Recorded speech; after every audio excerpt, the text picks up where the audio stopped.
आगतम स्वागतम सुस्वागतम, आगतम स्वागतम सुस्वागतम।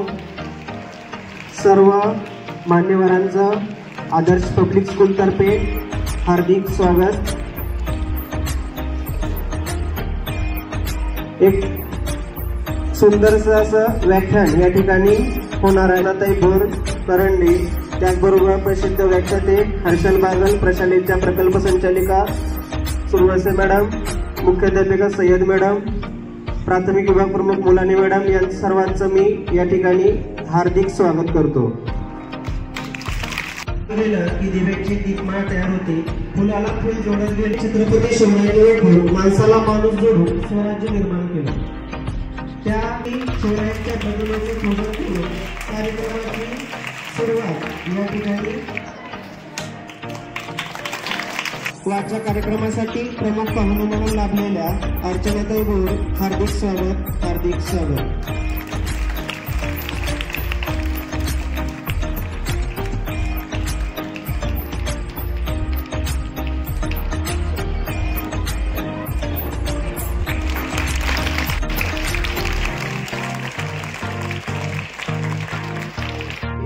MCJ पत्रकारिता पुणे आजपर्यंत शिवशंभू छत्रपती, त्याचप्रमाणे राष्ट्रमाता जिजाऊ, आऊसाहेब, क्रांतिज्योती सावित्रीबाई, अहिल्यामाई, इतिहासातील महामान मानव युगपुरुष, इतिहासातील मर्दानी स्त्रियांचे कर्तृत्व, यांचे विचार तसेच आधुनिक महामानव यांचे विचार उद्याच्या तरुण पिढीला कळावे यासाठी महाराष्ट्रातील तळागाळात, खेड्यापाड्यात प्रबोधनाच्या माध्यमातून लोकांपर्यंत पोहोचवण्याचं कार्य गेले 13 वर्ष त्यांचा अखंडपणे चालू आहे। आतापर्यंत 1000हून अधिक व्याख्याने केली। साहित्याची आवड असल्याने स्वलिंगी प्रकाशित झालेला आहे। ग्रामीण भागातील स्त्रियांचं जवळजवळीत वास्तव मांडणारी त्यांचं चालू आहे। तर अशा अष्टप्रल व्यक्तिमत्व असलेल्या अर्चनाताई यांचं आज आपल्याला अनमोल असं मार्गदर्शन या ठिकाणी सगळ्यात मोठ्या आवडत्या श्रोत्यांसमोर बोलण्याची संधी मिळते। आतापर्यंत अनेक हजारो लाखो श्रोते माझ्या समोर आले, पण तुमच्यासारखा श्रोता वर्ग मला आजपर्यंत मिळाला नाही। माझा सगळ्यात आवडता श्रोता वर्ग जर कुठं असतो ना, तो शाळेमध्ये असतो, विद्यार्थ्यांमध्ये असतो, आणि तुम्ही आता माझ्या समोर आहात आणि म्हणून मला एक वेगळीच ऊर्जा निर्माण झाली। या ठिकाणी मला प्रबोधन करण्यासाठी बोलवलंय म्हणून तुमच्या प्रांगणामध्ये बांधवांनी आले असो। कवित्व बरवे रसिकत्व, रसिकत्व बरवे परतत्व स्पर्शू जैसा, म्हणजे वाचला जिथं कवित्वाचा स्पर्श होतो, कवित्वाला जिथं रसिकत्व लाभतं तिथं परमात्म्याचा संचार होतो। आणि नक्कीच हे विद्यालय हे परमात्म्याचा संचार करणार आहे, कारण या ठिकाणी ज्ञानामृत मिळते। अखंड महाराष्ट्राच्या कुलदैवत भगवान पांडुरंग आई तुळजा भवानी, ज्यांनी उद्या विश्वाला जगण्याचा खरा मूलभूत मंत्र दिला, ते तथागत गौतम बुद्ध, भारतीय राज्यघटनेचे शिल्पकार डॉक्टर बाबासाहेब आंबेडकर। आज या ठिकाणी खऱ्या अर्थानं आनंद होतोय की शिक्षणाची ज्ञानगंगा तुमच्या आमच्या घरापर्यंत पोहोचवली, आणि आज मुलांच्या तुलनेमध्ये या ठिकाणी शिक्षक भगिनी सुद्धा, शिक्षिका जास्त आहेत आणि विद्यार्थिनी म्हणजे मुली यांची संख्या सुद्धा जास्त आहे। खऱ्या अर्थानं तुमच्या आमच्या घरातली मुलगी शिकली, ज्ञानिक झाली, तिला शिक्षणाची ज्ञानगंगा तिच्या घरापर्यंत कुणी आणून ठेवली। एक काळ होता, 1 जानेवारी 1848 ला भारतातली पहिली शाळा मुलींसाठी महाराष्ट्र राज्यातल्या पुणे जिल्हा इथं ज्यांनी सुरू केली आणि तुमच्या आमच्या घरातल्या लेकीबाई शिकू लागल्या, असे शिक्षण महर्षी महात्मा ज्योतिबा फुले आणि माझी सावित्रीबाई फुले। आरक्षणाचे जनक राजश्री शाहू महाराज। खऱ्या अर्थानं देव हा दगडात नाही, देव हा माणसात आहे। माणसाची सेवा करा, माणसाची पूजा करा, आणि आज ज्यांची जयंती आहे असे राष्ट्रसंत गाडगे महाराज। नवसे सायासे पुत्री होती तर का करावा लागे पती, आणि ज्यांना जगानं उपाधी दिली जगद्गुरु म्हणून। जर नवस करून मुलं होत असतील तर लग्न करायची गरजच काय, आणि धार्मिक दहशतवाद मोडीत काढत, अंधश्रद्धेचा पडदा फाडत ज्यांनी वैज्ञानिक दृष्टिकोन 350 वर्षांपूर्वी अवलंबला असे जगद्गुरु संत तुकोबार। आम्हाला त्याच रूढी परंपरा मान्य आहेत की ज्या आम्हाला अंधारातून प्रकाशाकडे घेऊन जातात, आणि ज्या मर्दानी स्त्रीने होळकरशाहीचा स्वराज्याचा राजदंड हातात धरला अशा राष्ट्रप्रेरिका अहिल्यामाई होळकर। ज्या जाणता राजा छत्रपती शिवाजी महाराजांचं गुणगान मला तुमच्या समोर गायचं आहे, त्या जाणता राजा छत्रपती शिवाजी महाराजांचं गुणगान 7 समुद्र पार नेऊन रशियासारख्या देशातल्या चौका चौकामध्ये गाजवलं आपल्या पोवाड्याच्या शाहिरीच्या माध्यमामधून, आणि हाच महाराष्ट्राच्या मातीत जन्माला आलेला छत्रपती शिवबा राजा उभ्या जगाला त्यांनी दाखवलं आपल्या पोवाड्याच्या माध्यमामधून असे लोकशाहीर अण्णाभाऊ साठे 350 वर्षांपूर्वीचा काळ काय होता या महाराष्ट्राचं वर्णन करताना कवी श्रीपाद कृष्ण कोलणकर काय म्हणतात? ते म्हणतात, बहु असा तो सुंदर संपन्न की महा प्रिय आमूचा एक महाराष्ट्र देश हा. म्हणजे मराठी माणूस हा जगाच्या पाठीवर कुठेही उभा असला तरी त्याचे महाराष्ट्राबद्दलचे प्रेम हे कमी होत नाही. महाराष्ट्र दगड्या धोंड्यांचा, कड्या कपारींचा, अंजन कांचन करवंतींचा काटेरी देश. भले रत्नांच्या खाण येथे नसतील, भले रत्नांच्या खाण येथे नसतील, परंतु पृथ्वी मोलाची नवरत्ने या महाराष्ट्रात जन्माला आली. त्यांपैकी एक म्हणजे जाणता राजा छत्रपती शिवाजी महाराज या महाराष्ट्राच्या मातीत जन्मला. हा महाराष्ट्र काय दिलं या महाराष्ट्रानं आणि या महाराष्ट्राला या राजानं काय दिलं? 350 वर्षांपूर्वी या महाराष्ट्राच्या मातीवर मुघलांचं तांडव वाजलं होतं. अनेक स्वकीय परकीय सत्तारी सत्ता या महाराष्ट्राच्या उरावराशात थया थया नाचत होत्या. स्त्रियांची आबरूची आबरू लुटली जात होती, कुंकवाचा धनी मारला जात होता, गोरगरिबांना कैवारी नव्हता, दीनदुबळ्यांना वाली नव्हता, शेतकऱ्यांचं साम्राज्य नव्हतं.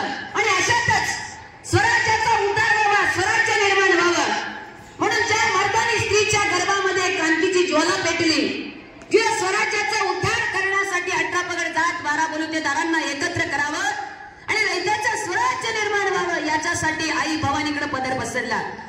स्वराज्य संकल्पिका राजमाता राष्ट्रमाता महासाहेब जिजाऊंना डोळे लागले. स्वराज्य संकल्पक शहाजीराजे सोबत आहे. आई जिजाऊला डोळे लागले. आई जिजाऊ भवानी माते पुढे आहे आणि आई जिजाऊ भवानी माते पुढे दिवा लावती आहे. भलं मोठं पोट उदर डोळे लागले. गरोदरपणात आई जिजाऊ आहे आणि आई जिजाऊ भवानी माते पुढे दिवा लावती आहे. शहाजीराजे पाठीमागे आहेत. म्हणतात, जिजा जिजा सांग तुला काय खावंसं वाटतंय? आमच्यातली एखादी असती तर म्हटली असती आंबट चिंबट खाऊ वाटते, गोडधोड खाऊ वाटते, माती दगड धोंडे पापोडे काय काय खाऊ वाटते. पण त्या जिजाऊला 350 वर्षांपूर्वी डोळे लागले. पण जिजाऊ उघड्या डोळ्याने बघते हा मराठा विखुरला गेलाय. हा 7-12 बलुतेदारांचा मराठा विखुरला गेलाय. रयतेचं स्वराज्य नाही, दीनदुबळ्यांना वाली नाही, शेतकरी सुखात नाही, आया बहिणींचा कुंकवाचा धनी मारला जातोय, माता भगिनींना वाली नाही. आणि मग आई जिजाऊच्या डोळ्यात पाणी. आई जिजाऊ म्हटली नाही अहो मला आंबट चिंबट खाऊ वाटतंय. आई जिजाऊ म्हटली नाही की मला भिंतीचे पापडे खाऊ वाटतात, मला दगड धोंडे खाऊ वाटतायत. नाही म्हटली आई जिजाऊ. आई जिजाऊ भवानी आते पुढे गेले. दिवा लावते, संध्याकाळची वेळ आहे, दिवा लावते आणि त्याच वेळेस शहाजीराजे पाठीमागून म्हणतात, तसं आई जिजाऊ भवानी माते पुढं जशी त्या ज्योतीला त्या पंटीला वाट देवती ना तेवत ठेवण्यासाठी तशी आई जिजाऊ पुढे गेली. आणि आई जिजाऊ पणती पेटवत असताना म्हणते, काय म्हणते त्या भवानी मातेला साकडं घालते, गारण मागते की आई जगदंबे, आई जगदंबे, आई भवानी माते एवढं कौल दे की या गर्भामध्ये क्रांतीचा एक तेज सूर्य जन्माला घाल की जो जन्माला येईल रयतेचं स्वराज्य निर्माण करेल, माता भगिनींचं कल्याण करेल, रक्षण करेल, रयतेला वाली मिळेल. आई जगदंबे काही नको एवढं दे की या गर्भामध्ये क्रांतीचा एक तेज सूर्य जन्माला घाल ग. आणि आई जिजाऊ रडायला लागले. आणि झालं या भवानी मातेनं आई जिजाऊचं गाणं ऐकलं. आणि 19 फेब्रुवारी 1630 रोजी श्री शिवनेरी किल्ल्यावर रयतेचा जाणता राजा छत्रपती शिवाजी महाराजांचा जन्म झाला आणि स्वराज्याची गडगड चालू झाली. शिवाजी राजा जन्माला आला याच महाराष्ट्राच्या मातीमध्ये. शिवाजीराजा शरीरानं या महाराष्ट्रात नाही, पण आजही 350-400 वर्ष लोटायला आली आहेत. 394वी जयंती यंदाच्या वर्षीची शिवजयंती. 400 वर्षांचा काळ लोटेल, येणारा हजारो काळांचा लोटेल. शस्त्रशास्त्र पारंगत असणारा जाणता राजा छत्रपती शिवराजा या महाराष्ट्राच्या मातीला मिळालाय. आणि तरी देखील शरीरानं जरी राजा नसला तरी राजाचं कर्तृत्व किती मोठं होतं आणि या राजाला घडवणारी आई जिजाऊ किती महान होती हे मला तुम्हाला सांगायचं. आणि म्हणून सगळ्यात पहिल्यांदा शिवचरित्र, जिजाऊ चरित्र म्हणजे नुसतं ढाल आणि तलवारीच्या लढाया नाहीत. लक्षात आलं? शिवचरित्र किंवा जिजाऊ चरित्र. आता शिवाजी महाराज आणि मावळे म्हटलं की आपल्याला काय आठवतं? नुसतं ढाल तलवार लढाया, बरोबर? सगळ्यात पहिल्यांदा आपल्या डोक्यातून काढून टाका. शिवचरित्र जिजाऊ चरित्र म्हणजे नुसतं ढाल आणि तलवारीच्या लढाया नाहीयेत. शिवचरित्र म्हणजे माणसाला माणूस म्हणून जगत असताना संस्काराचा दिलेला सर्वोत्तम पाया म्हणजे शिवचरित्र आहे. आणि तुम्हाला संस्काराचा पाया कसा आहे ना ते आता तुम्हाला शिवचरित्रातून समजून जाणार. छत्रपती शिवराजा कुठल्या जहागीरदाराचा पोरगा नव्हता. जन्मजात माझा राजा राजा म्हणून जन्माला आला नव्हता आणि छत्रपती म्हणून पदवी मिळाली नव्हती. नाही तर आता बघतोय कैक पिढ्या, एक झाला का दुसरा, दुसरा झाला का तिसरा आमदार, त्याच्या पोरी खासदार, परंपरा चालत आली. पण शिवराजा तसा नव्हता. शिवराजा लहान आहे, हळूहळू मोठा होतोय, पण आई जिजाऊच्या संस्काराखाली बाळ शुभा घडतोय कसा. आईचं कर्तृत्व किती महान आहे, किती मोठं. या शिक्षिका भगिनी इथे आहेत ना, या सुद्धा तुमच्या आई आहेत. जन्म देणारे आई बापच सगळ्यात श्रेष्ठ नसतात, ध्यानात ठेवा. तुमचं संगोपन, तुमच्यावर आचार विचार संस्कार नीतिमत्ता पेरण्याचं काम शिक्षक करत असतात. शिक्षक फक्त वर्गामध्ये फळ्यावरती अननसाचा आईचा बाराखडी पाडे टेबल एवढंच नाही घेत. विद्यार्थ्याचा सर्वांगीण विकास कसा व्हावा याच्यासाठी जो झटतो तो शिक्षक आहे, ते शिक्षक आहेत. आणि तुमच्यासाठी हे अहोरात्र झटतात. तसा छत्रपती शिवराजा लहान आहे, हळूहळू शिवराजा मोठा होतोय. पण आई जिजाऊच्या संस्काराखाली शुभ घडतोय कसा. आईचं कर्तृत्व किती महान आहे, किती मोठं आहे. एक आई मनात आणलं ना तर सगळं काही सत्ता कायापालट करू शकते. ते आई जिजाऊनं दाखवून दिले. तसा शिवा लहान आहे, 8 वर्षांचा शिवा. तसा शिवा घोड्यावरती स्वारी कशी करायची हे शिवाजी राजांना शिकवलं जात आहे. मावळे सोबत आहेत, आई जिजाऊ एका गादीवर बसल्यात, शिवराजे घोड्यावर आहेत आणि घोड्याची स्वारी करायची कशी. तसं रोज सकाळची वेळ झाली की शिवाजी राजांना शस्त्र मावळे असे वाऱ्याच्या वेगानं पळायला लागले की आपला राजा खाली पडलाय. तसे मावळे पळायला लागले, पण आई जिजाऊ एका गादीवर बसल्यात आणि आई जिजाऊनं सांगितलं मावळ्यांना, थांबा, बाळराजा शुभांना कुणी हात लावायचा नाही, सगळ्यांनी जाग्यावरती थांबा. तसे मावळे जाग्यावर थांबले. आई जिजाऊ गादीवरून उठल्या आणि 2 पावलं पुढे आल्या. शिवराजाच्याकडे नजर टाकली. शिवराजा मातीमध्ये पडलाय, अंगाला इजा झाली. 8 वर्षांचा नाव, 8 वर्षांचा शिवराजा मातीत खाली पडलाय. अंगाला जखमा झाल्या, इजा झाल्या, रडायला लागलाय शिवराजा. आणि शिवराजाच्या अंगाला माती लागली आहे, पण रक्तही जखमांमधून येत आहे.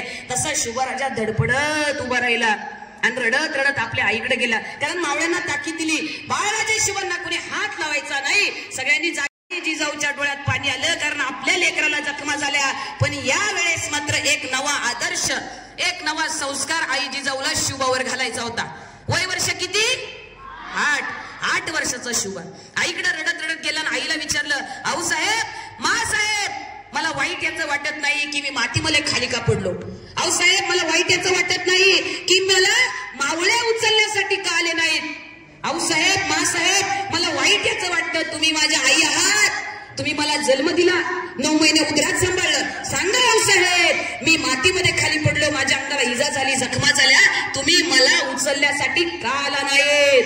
त्यावेळेस आई जिजाऊच्या डोळ्यातलं पाणी डबडबलं, खाली पडायला लागलं. आई जिजाऊनं पदरानं डोळ्यातलं पाणी पुसलं, आपल्या लेकराला जवळ घेतलं. कुठल्या आईचं काळीच नाही फाटणार की आपल्या लेकराला जखमा झाल्या, पण जगाचा उद्धार करणारी माऊली त्या शुभाला जवळ घेते आणि म्हणते, बाळराजे शुभा, आयुष्यात एक गोष्ट नेहमी ध्यानात ठेवा की जो माणूस मातीमध्ये खाली पडल्याच्या नंतर ज्याला उभं राहण्यासाठी कुणाच्या तरी आधाराची गरज लागते, शुभा तो माणूस उभ्या आयुष्यात कधी उभाच राहू शकत नाही. आणि म्हणून शुभा, सगळ्यात पहिल्यांदा एक आदर्श, एक संस्कार ध्यानात ठेवा. सगळ्यात पहिल्यांदा शुभा स्वतःच्या पायावरती उभं राहायला शिका. शुभा ही आई जिजाऊ स्वतःच्या पायावर उभं. हळूहळू शुभा लहानाचा मोठा होतोय, आईच्या संस्काराखाली शुभा घडतोय. आई जिजाऊ म्हटली असते की शुभा, आपण फक्त आपल्या हिंदू बांधवांसाठीच काम करू, काय करायचं आपल्याला 18 पगड जात आणि 12 बलुतेदारांचं. माझ्या राजानं कधी कुणाची जात नाही बघितली. पण आम्हाला दुर्दैव की आम्हाला शाळेत आलं की पहिलाच दिवस आम्हाला जात शिकवली जाते, हे आमचं दुर्दैव. पण याच्यामध्ये शिक्षक बांधवांचंही काही नाही आणि विद्यार्थ्यांचंही नाही, वरूनच बदललं नाही. मुळात काय की छत्रपती हे जे ज्ञानामृताचं विद्यालय आहे ना, हे म्हणजे काय माहिती का, अमृतवेल सारखं आहे. वेगवेगळी फुलं आहेत, वेगवेगळी झाडं आहेत, वेगवेगळ्या फांद्या आहेत आणि त्या फांद्यावरती फुलणारी वेगवेगळी फुलं आहेत. कोण चमेली आहे, कोण झेंडूचं फुल आहे, कोण गुलाबाचं फुल आहे आणि एखादं असतं धोत्र्याचं फुल, कडवट. तसे विद्यार्थी असतात ना. मग कसं हळूहळू शिवराजा लहानाचा मोठा व्हायला लागला, तसं आई जिजाऊ आपल्या लेकराला संस्कार देते. लहान बाळ 5वी पर्यंतच्या 4थी पर्यंतच्या विद्यार्थ्यांच्या हातामध्ये सिस पेन्सिल आणि खोड रबर दिला जातो का, चुकीला माफी असते ना. चुकलं, 11 लिहायला सांगितलं, तुम्ही 12 लिहिले किंवा 21 लिहिलं, चुकलंय ना, खोडणार ना, परत 11 लिहिणार. 8वीच्या मुलीला सांगितलं 11 लिही, 11 चुकलं. पेन आहे ना हातामध्ये, पण चूक माफ होईल का? आईची जाऊन सुद्धा हे ओळखलं की लहान आहे ना शिवा, आत्ताच घडला पाहिजे, मोठं झाल्यावरती नाही घडत, वळण लागतं. तसं आईची जाऊन शुभाला हळूहळू शिकवायला जाते. काय शुभा, 18 पगड जात, 12 बलुतेदार म्हणजे मराठा म्हणजे स्वराज्य. कोण सांगतं? आईची जाऊ सांग. 18 पगड जातीच्या 12 बलुतेदारांना एकत्र करा, शुभा, रयतेचं स्वराज्य उभं करा. आता आईच्या स्वप्नाच्या साठी जगायचं आहे, कारण आईला स्वप्न दाखवले रयतेचं स्वराज्य निर्माण करायचं. आणि आईची जाऊच्या स्वप्नाच्या खातीर शुभा हळूहळू रयतेच्या स्वराज्याची प्रतिज्ञा घेतात की साम्राज्य स्वराज्य उभं करायचंय. बघता बघता शिवराजा वयाच्या 16 वर्षात आला. किती वय? 16 वर्षी छत्रपती शिवाजी महाराजांनी 18 पगड जात 12 बलुतेदारांना एकत्र केलं आणि रयतेमध्ये या स्वराज्यामध्ये पहिला किल्ला राजाला सामील केला. कोणता? तोरणागड. किती वय? आता 10वीची पोरं पेपरला गेली की नाही? पहिला काय होता? 7वी आली की आम्ही म्हणायचो 7वीला बोर्डाची परीक्षा. लहानपणी म्हणजे आपले आजी आजोबा पंजे असतील ते देत होते. परत काळ बदलला, आता 10वी, त्याच्यानंतर 12वी आणि त्याच्यानंतर पुढं 15वी. म्हणजे हा आमचा टर्निंग पॉइंट.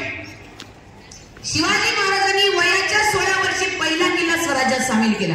कोणता गड? तोरणागड. आणि स्वराज्याला तोरण बांधलं आणि रयतेची गौडदौड चालू झाली. शिवाजी राजांना सोबत घेतले 18 पगड जात 12 बलुतेदारांचे मावळे. पण आईच्या संस्काराखाली शुभा घडतायत कसे? बघता बघता याच छत्रपती शिवाजी महाराजांचे वारस, आरक्षणाचे जनक राजश्री शाहू महाराज स्वराज्याचा राजदंड हातात घेतला.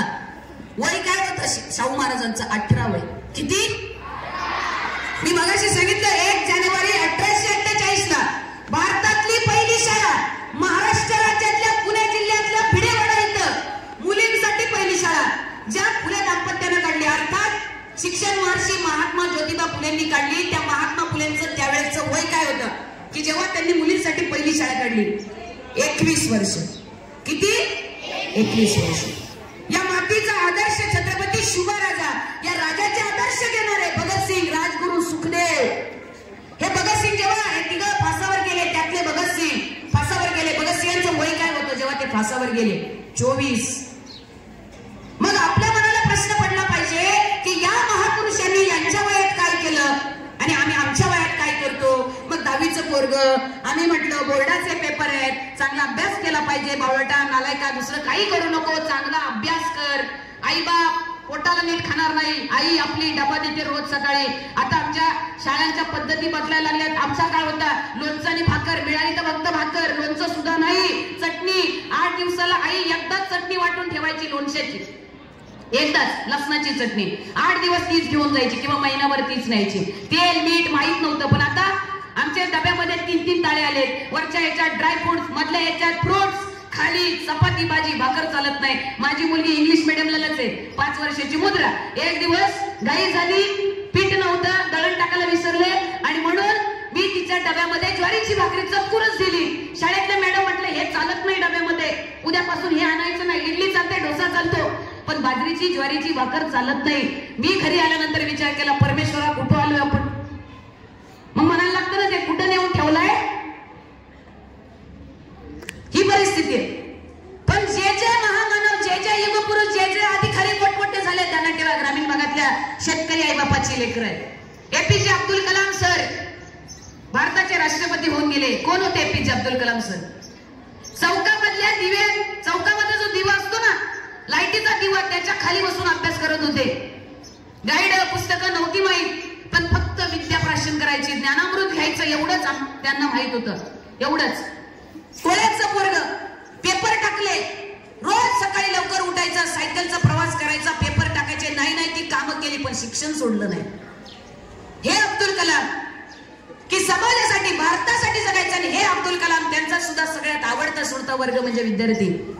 अब्दुल कलाम म्हणतात की आत्ताचा हा तरुण उद्याचा भावी नागरिक आहे आणि तुमच्या खांद्यावरती मला माझा भारत देश द्यायचा आहे. कोण म्हणतं? आम्हाला कळले का अब्दुल कलाम? आज अब्दुल कलाम सर हयात नाहीत शरीरानं, पण त्यांचा विचार आहे. किती जणांनी अग्निपंख पुस्तक वाचलं? विद्यार्थी. हे दुर्दैव आहे. आपल्याला नुसतं पुस्तकी किडा नाही व्हायचं. लायब्ररी आहे का आपल्याकडे? ग्रंथालय आहे मॅडम? हे कमी झालं. आमच्या काळी ग्रंथालय नीट नव्हते, जरी असले तरी आम्हाला पुस्तकं फार मिळत नव्हते. दर रविवारी सकाळ पेपर यायचा, त्या सकाळ पेपर मध्ये संपादकीय पान यायचं. त्यावेळेस माझ्या लहानपणी मला आठवते 2.5 रुपयाला पेपर होता सकाळचा. सोमवारची वेळ आली की गावामध्ये आमचं एक वडापावचं टपरी दुकान होतं, हॉटेल, छोटंसं मिसळपाव वडापावचं. तिथं रोज सोमवारी संध्याकाळी जायचं किंवा सकाळी लवकर जायचं. दूध खायला गेलं की गावात जायचा, त्या टपरीवर हॉटेलवर जायचं आणि 50 पैशामध्ये तो पेपर घ्यायचा. कारण शिळा व्हायचा ना दुसऱ्या दिवशी. त्या दिवसाचं काय करायचं, आदल्या दिवशी मग दुसऱ्या दिवशी शिळा व्हायचा. पण त्याच्यामध्ये ते संपादकीय पान यायचं ना, त्याच्यामध्ये लेख असायचे, वेगवेगळ्या माहिती असायच्या, तंत्रज्ञानाच्या, शिक्षणाच्या, समाजाच्या. आणि मग ते संपादकीय पान घ्यायचं, ते संग्रह करायचं. बांधवांना खोटं सांगत नाही, 2003 ला आयुष्यातलं पहिलं भाषण केलं होतं कर्मवीर जयंतीला. पहिलं भाषण होतं. माझ्याकडे काही कोटेशन नव्हते, वाचायचं काय, निबंधाची पुस्तकं नव्हती, ग्रंथालयामध्ये फारशी उपलब्धी पुस्तकांची नव्हती. मग आता करायचं काय? त्यावेळेस माझे आजोबा रोज सकाळी एक न्यूज पेपर वाचण्यासाठी 3 किलोमीटरचा पायी प्रवास करत गावात जायचे. चहा प्यायचे टपरीवरती चौकामध्ये बसून. त्या टपरीवरती का? कारण टपरीवाला फुकट पेपर देत नव्हता. पहिला चहा पेपर, चहा प्यायचा, पेपर घ्यायचा, तो वाचायचा, पूर्णपणे वाचायचा. एक कारण घरी नेता येत नव्हता, जेवढं ज्ञान ग्रहण करता येईल तेवढं करायचं तिथंच. आणि मग आजोबा घराकडे यायचे. त्या आजोबांचे विचार माझ्यावर पडले. आजोबा म्हणायचे काही नाही, रविवारच्या दिवशी. मग भाषणाची आवड कशी निर्माण झाली?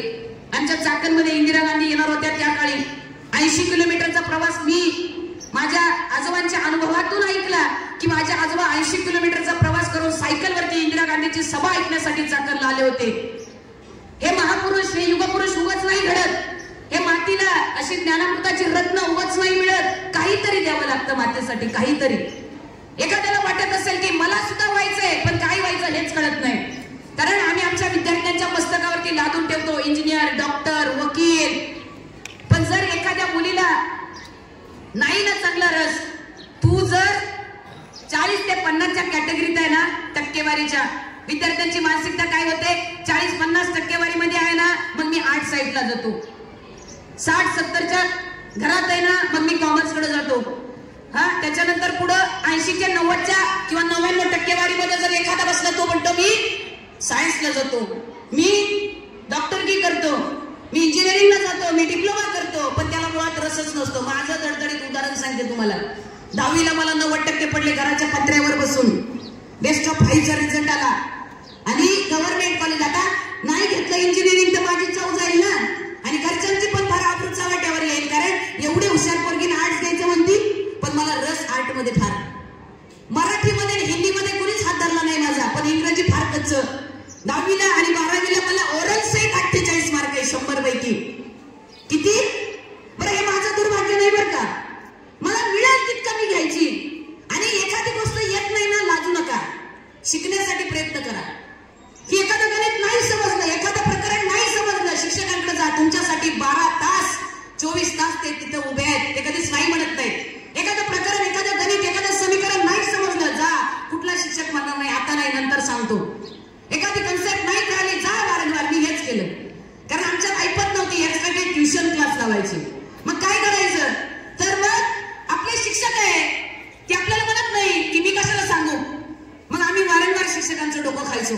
आमच्या मळ्यामध्ये, आमच्या गावामध्ये जर एखादी, म्हणजे मला माझ्या लहानपणी आठवतं, आमची एक चुलत बहीण बीएड पहिल्यांदा झाली, बाहेर गेली होती. तिचं पत्र जर आलं तर मळ्यामधली 10-15 घरं एकत्र येत होती आणि एखादं कुणीतरी मोठमोठ्यानं वाचून दाखवायचं. एवढा आनंद व्हायचा आम्हाला. टपाल पत्र किती जणांना आठवतं? टपाल पत्र बघितलं का? हे दाखवायला यायला लागतं आता, पण त्या काळी पत्र व्यवहार होत होता. आता बदलायला लागलं, लिफलेट आलं, बदलायला लागलं ना सगळंच. म्हणजे मला सांगण्याचा बाकी अर्थ काय की आम्हाला सगळं कळतं, फक्त आम्ही असं वळून घेत नाही. म्हणजे मला सांगण्याचा बाकी अर्थ एवढा की महापुरुष असेच नाही घडले. आंबेडकर ज्यांनी घटना दिली, संविधानाचे जनक ज्यांना म्हटलं जातं, ते विश्ववंदनीय डॉक्टर, भारतरत्न डॉक्टर बाबासाहेब आंबेडकर असंच नाही घडले. सतत सातत्यानं समाजासाठी जगायचंय, या भारतासाठी जगायचंय. सतत सातत्यानं लेखणी आणि पुस्तक त्यांच्या समोर होतं. हे महात्मा ज्योतिबा फुले असेच नाही घडले. महात्मा ज्योतिबा फुलेंनी नेमकं काय केलं? महात्मा ज्योतिबा फुले, सावित्रीबाई फुले फक्त शिक्षणाचे जनक नव्हते, महात्मा फुलेंनी नेमकं काय दिलं? मगाशी सांगितलं 1 जानेवारी 1848 ला भारतातली पहिली शाळा काढली. फुलेंचं वय 21. सावित्रीमाईला ज्ञानामृतानं पारंगत केलं ज्योतिबा फुलेंनी. सगळ्यात पहिलं ही शिक्षणाची देवता सावित्रीमाई. त्या सावित्रीमाईला आधी ज्ञानामृताची अक्षराची ओळख दिली. समाज सगळं कळालं.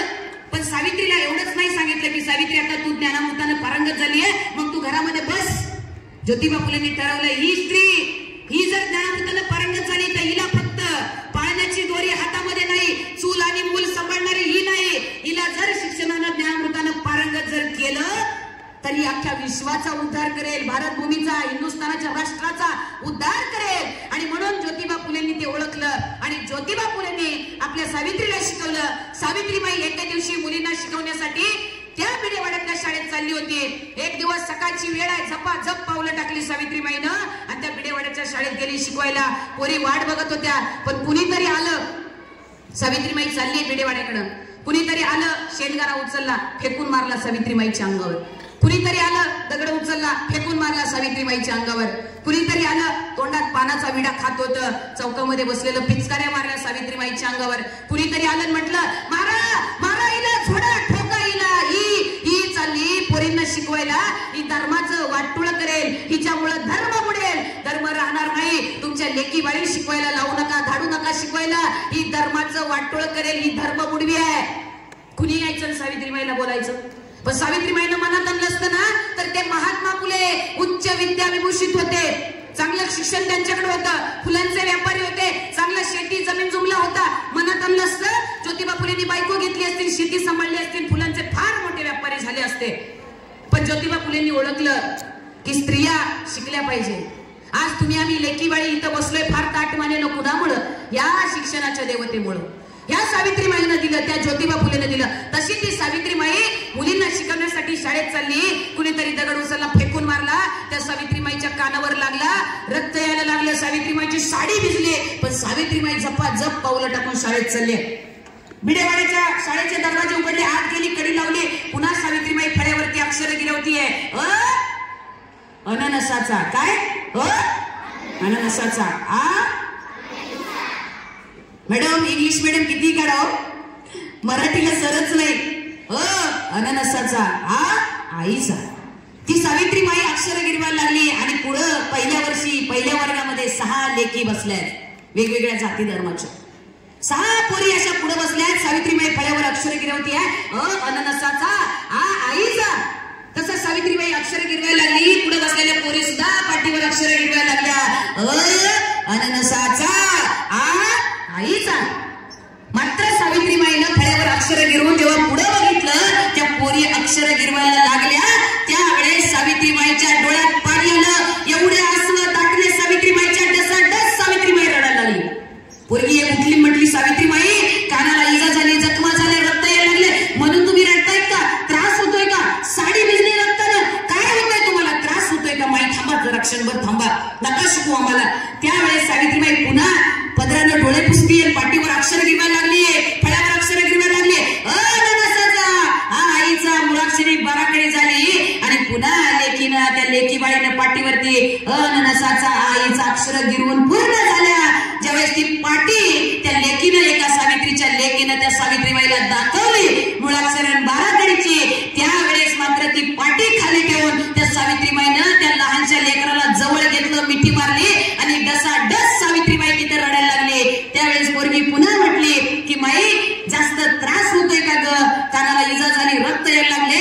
माई जास्त त्रास होत असेल तर शिकू नका, आराम करा माई. का तुमच्या डोळ्यात पाणी, का तुम्ही रडताय? त्यावेळेस सावित्रीबाईनं त्या लहानशा लेकराला जवळ घेतलं आणि सांगितलं, अगं नाही ग बेडे, माझ्या कानाला इजा झाली, जखमा झाल्या, म्हणून माझ्या डोळ्यात पाणी नाही. खऱ्या अर्थानं पाठीवरती तुम्ही जी अक्षर गिरवताय, या अक्षरांचं रूपांतर येणाऱ्या काळात शब्दात होईल, शब्दाचं रूपांतर वाक्यात होईल, वाक्याचं रूपांतर पुस्तकात होईल आणि येणाऱ्या काळात मी बघायला नसेल, पण या पुस्तकांचं रूपांतर महाग्रंथात झाल्याशिवाय राहणार नाही. खऱ्या अर्थानं स्त्री जातीचा उद्धार तुम्ही असलेला, म्हणून माझ्या डोळ्यात पाणी आहे, म्हणून मी रडतीये. काय रडत होती सावित्रीबाई?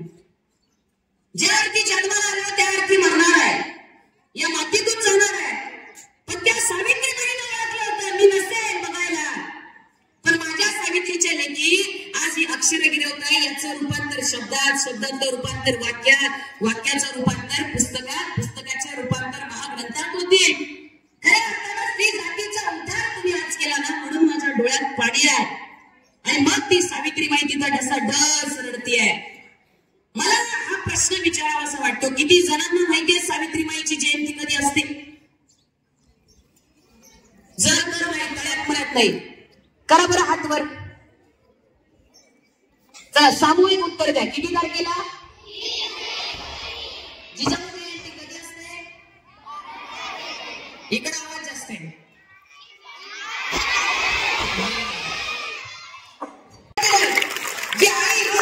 शाळेत जाताना मला छान डबा देते. जो बाप माझ्या शाळेची फी भरण्यासाठी हाडाची कडक रक्ताचं पाणी करतोय, त्या बापाचे कष्ट बघा. ज्या आईला जन्म दिला ती आई जेव्हा दोनच चपातीचा उंडा घरामध्ये आहे आणि ती आई एक चपाती तुमच्या डब्यात आणि एक चपाती बापाच्या डब्यात घालते आणि स्वतः दिवसभर निरंकार राहते. त्या आईचं मातृत्व बघा, त्या आईचं मांगल्य बघा, त्या आईचं प्रेम माया बघा, की जी आई आपल्या लेकरासाठी आहे नाही ते सगळं देऊन टाकते. त्या आईच्या स्वप्नासाठी जगा, त्या बापाच्या स्वप्नासाठी जगा. ध्यानात ठेवा विद्यार्थी मित्रांनो, माझ्या बांधवांनो, एक गोष्ट ध्यानात ठेवा. जास्त नाही करता आलं ना, काही चांगले मार्क्स नाही मिळवता आले नका मिळू. एखाद्या पोरानं बापाचा व्यवसाय जर चांगला सांभाळला तरी तो सुद्धा एक चांगला नागरिक होणार आहे. एखाद्या मुलीनं नाही चांगले मार्क्स पाडता आले, कॉपी चिटिंग करून पाडू नका, कारण तुम्ही आता जे ज्ञान घेणार आहे तुम्हाला आयुष्यभर पुरणार आहे. ध्यानात ठेवा. मला आजही 10वी पर्यंतच्या माझ्या सगळ्या मराठीच्या कविता पाठ आहेत आजही, कारण मी कॉपी केली नव्हती, मी चीट केलं नव्हतं मला स्वतःला. तुम्ही जगात सगळ्यांना फसवा, पण ज्यावेळेस आरशासमोर उभं राहता आणि स्वतःला त्या आरशात बघताना त्यावेळेस तुम्ही स्वतःला कधी फसू शकत नाही. स्वतःला कधीच फसू नका बांधवांनो. जगात सगळ्यात मोठा योद्धा कोण आहे? ती आई आहे. त्या आईच्या स्वप्नासाठी जगा. आई जिजाऊनं ते दाखवून दिले, जगातला सगळ्यात मोठा योद्धा. एक मुलगी म्हणून तुम्ही हारू शकता, बायको म्हणून हारू शकता, सून म्हणून हारू शकता, पण जेव्हा तुमच्यातली आईसाठी होते ना त्यावेळेस तुम्ही कधी हारू शकत नाही. हे ध्यानात ठेवा. उद्या तुम्ही कुणाच्या तरी घरी जाणार आहे, कुणाच्या तरी सुना व्हाल, कुणाची तरी आई व्हाल, तुम्ही उद्या कुणाच्या तरी लेकीमध्ये राहणार. मला सांगण्याचा बाकी अर्थ काय आहे की एक चांगला नागरिक होण्याचा प्रयत्न करा. 90% पार्टनरच चांगला नागरिक होता असं नाही बरं का. बॉम्ब बनवणारे सुद्धा तेच असत, अति शिकले. पण आपलं ज्ञान योग्य ठिकाणी कसं वापरता येईल याच्यासाठी प्रयत्न करा. ही शाळा, हे शिक्षक इथंच आहेत, पण जेव्हा तुम्ही शाळेची चौकट ओलांडून बाहेर जाता, मोठमोठ्या नोकरीवर जाता, मोठमोठ्या व्यवसायात जाता, चांगले अधिकारी होता, त्यावेळेस हे तुमचे शिक्षक मायबाप आहे ना अशी पाखरासारखी तुमची वाट बघत असतात. किती म्हणत नाही की विद्यार्थ्यांनी 4 चौघामध्ये माझं नाव काढावं, की आम्हाला 10वीला गणिताला या मॅडम होत्या, या शिक्षक होते, 9वीला आम्हाला यांनी शिकवलं, त्यांनी शिकवलं. त्यांच्यामुळं तुम्ही घडताय ना, याला म्हणतात त्याग, की जे ते करतात. मग त्या त्यागाला परत करायची भावना तुम्हाला जर जोडायची असेल तर आपल्या शिक्षकांना विसरू नका. त्यांनी तुम्हाला ज्ञानामृत दिले ना, तर ते ज्ञानामृत इतरांना देण्याचा प्रयत्न करा. बदल हा एका रात्रीत घडत नाही. अनेक बदल एकत्र आले की त्याचं रूपांतर परिवर्तनात होतं. अनेक परिवर्तन एकत्र आले की त्याचं रूपांतर क्रांतीत होतं, आणि क्रांती ही चिरकाळासाठी असते. माझ्या हातामध्ये 5वीला असताना जगा आपण सन्मानानं हे शिवकिरांचं जर पुस्तक आलं नसतं तर कदाचित माझ्या आयुष्याला वेगळं वळण लागलं असतं. पण ते पुस्तक जेव्हा माझ्या हातात आलं, त्या पुस्तकावरती फार सुंदर वाक्य होतं, winners don't do other things, they think do differently. म्हणजे विजेते प्रत्येक गोष्ट वेगळी करत नाहीत, ते प्रत्येक गोष्ट वेगळेपणाने करत असतात. आता तुम्ही म्हणाल महिने जरा किचकट सांगितलंय, थोडं सिम्प्लिफिकेशन. एखाद्या ठळक पोराशी म्हणजे काय ना, एखादा ढ येणार त्याला वारंवार ढ ढ ढ ढ म्हणून तो ढच होणार. त्याच्यातलं चांगलं काय ते बघा, एखाद्याच्या चांगल्या गुणाला वाव देण्याचा प्रयत्न करा. एखादा ढ आहे ना, पण नाही हा ढ नाहीये, याला पहिल्या नंबरच्या विद्यार्थ्याच्या शेजारी बसवलं पाहिजे. बघू बरं वेगळं करून काय वेगळं होतंय. एखादा स्वच्छता मंत्री कुणाला करावं, माझं मत सांगते बरं का, तुमचं वेगळं असू शकतं. स्वच्छता मंत्री कुणाला करावा, ज्याचे कपडे फार टाकली पाहिजे त्याला नाही, जो सगळ्यात घाण्याने राहतो ना त्याला स्वच्छता मंत्री करावं, असं माझं मत आहे. वर्गात पहिला येणार आहे ना त्याच्या शेजारी ढ वर्ग बसवा. एक तर हुशार ढ होईल, नाही तर ढ हुशार होईल, काहीतरी एक होईल. खरं नाही होत. 6वीची पोरं तंबाखू खायला लागली, बिड्या करायला लागली. 5वी 6वीची पोरं शहरातली परिस्थिती ड्रग्स खायला लागले. बांधवांनो, हे वय आपलं नाही. विचार करा ना, ज्या आई बाबांना आपल्याला जन्म दिला आणि त्या आई बाबाच्या डोळ्यात जर तुमच्यामुळे पाणी आलं आणि आई बाबा म्हणतात कुठून परमेश्वरा ही अशी औलाद पोटी जन्माला आली, किती वाईट वाटत असेल त्या आई बाबांना. मग आज काय करायचं? घरी जायचं, आईला आणि वडिलांना समोर बसवायचं. पितृदिन मातृदिन तुम्ही करता ना, खरंच आमच्या काळात नव्हतं ते बरं का. आता ते रिअलायझेशन व्हायला लागलं, चांगली गोष्ट आहे. घरी जा, आपल्या आईकडे जा, आई आजपर्यंत मी फार चुकले असेल, आई मला माफ कर. बाबा मी फार चुकलो, मला माफ करा. इथून येणाऱ्या काळामध्ये तुमच्या प्रत्येक स्वप्नासाठी जगेल.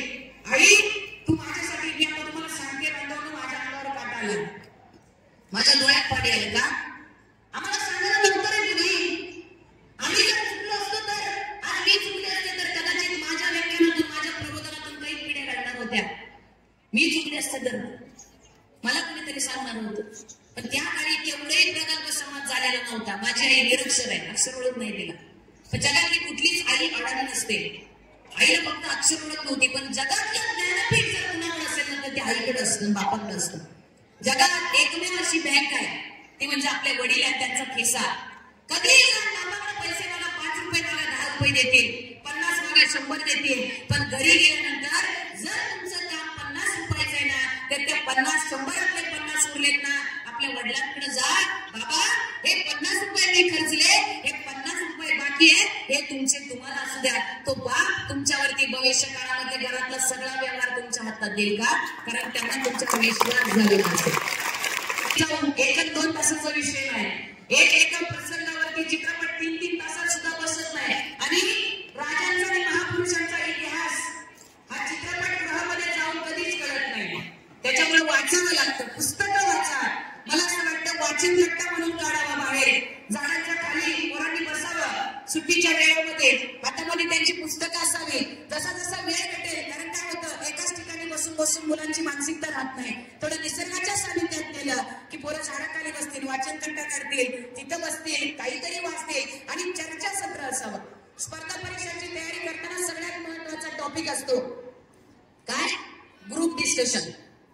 तुम्हाला एखाद्या धड्याची किंवा एखाद्या परीक्षेची तयारी करायची, ग्रुप डिस्कशन करा. घ्या, हुशार घ्या, सगळ्यांनी मिळून घ्या. एखादा संवाद, मला असं वाटतं 8 दिवसामध्ये, महिन्यामध्ये एखादा चर्चासत्र तुम्ही असं ठेवावं. काय माहित की येणाऱ्या काळामध्ये तुमच्या गावामधून, तुमच्या या विद्यालयामधून एखादी अर्चना बोर्ड असावी, एखादी अब्दुल कलाम पुन्हा या मातीला मिळावे, एखादी सावित्रीची लेख पुन्हा मिळावी. कारण विजेते प्रत्येक गोष्ट वेळ करत नसतात, ते प्रत्येक गोष्ट वेगळेपणाने करत असतात. मला असं वाटतं या तासाभराच्या व्याख्यानामध्ये मी फार काहीतरी क्ल्यू दिलेत तुम्हाला, तर हे घ्या. जे पटलं ते घ्या, नाही पटलं ते माझं मला परत द्या. पण जे पटलं ना ते इतरांना द्या, डिस्कशन करा. आई बापाला कधी अपमानित होऊन मान खाली घालावे लागेल किंवा एखादे शिक्षक आई बापाला शाळेत बोलवून विद्यार्थ्याचं काहीतरी सांगतील, कारण विद्यार्थी तसा वागतो म्हणून शिक्षकांना ती चपराक द्यावी लागते. आणि आई बापाच्या जेव्हा डोळ्यात पाणी येतं ना, मी सांगेल त्या विद्यार्थ्यांना जगण्यात अर्थ नाही. पण त्याच्या विरोधात आपल्याला काय करायचंय की आई बापाच्या डोळ्यात पाणी यावं, पण ते माझ्या कर्तृत्वाने यावं. मी कर्तृत्व एवढं महान आणि मोठं करावं की माझ्या आई बापाचे डोळे डबडवावे आणि म्हणावे, पुत्र बाबा ऐसा गोंडा ज्याचा त्रिलोकी झेंडा.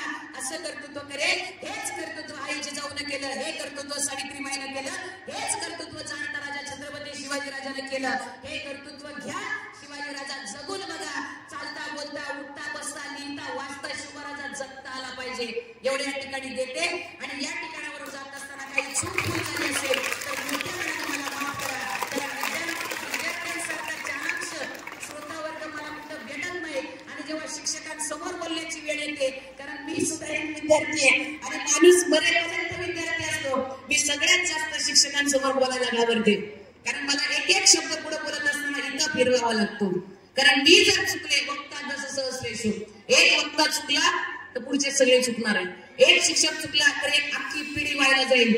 म्हणून तुमच्यावर फार मोठी जबाबदारी आणि माझ्यावर सुद्धा फार मोठी जबाबदारी असून माझी अधिकांत लेणे शब्द संतांचे विनावे, वाळल्या वेणीस माझ्या फुल अमृताचे यावे. या विना माझा नको देव पांडुरंगा, याच्यासाठी मांडला तुझ्या दारात मी दंगा. मी नवे तत्वज्ञ मोठा, तत्व नव्हते माहिती, 4 दोंडी जोडणारी, फक्त तीच किनाऱ्याची माती, फक्त तिचा चिखलवाया अंतरी मी ओढले. या नदीला गाठ बांधून मी चालले, या नदीला गाठ बांधून मी चालले. बोला छत्रपती शिवाजी महाराज की.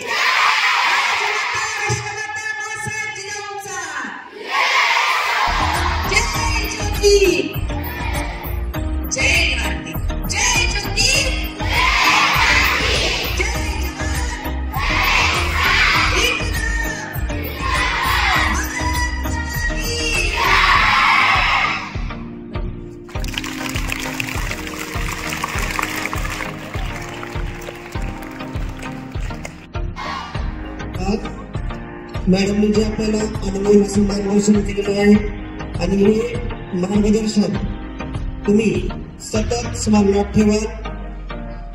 एवढंच एक दोन वाक्य मी मॅडमबद्दल बोलतो. ज्ञानकुंभ करुणे अनुभव प्रेरक ज्ञान दिले, बोधामृत पाजून ज्ञानाचे अनुभव कृत केले, मार्गदर्शन असं स्वीकारणे आभार. आणि भविष्यात हे विद्यार्थी तुमचे विचार या ठिकाणी नक्की अंमलात आणतील. या संपूर्ण व्याख्यानातून एक दोन तीन गोष्टी पहा की तुम्ही आज संध्याकाळी घरी गेल्यानंतर त्या दोन तीन गोष्टी लक्षात ठेवल्या आणि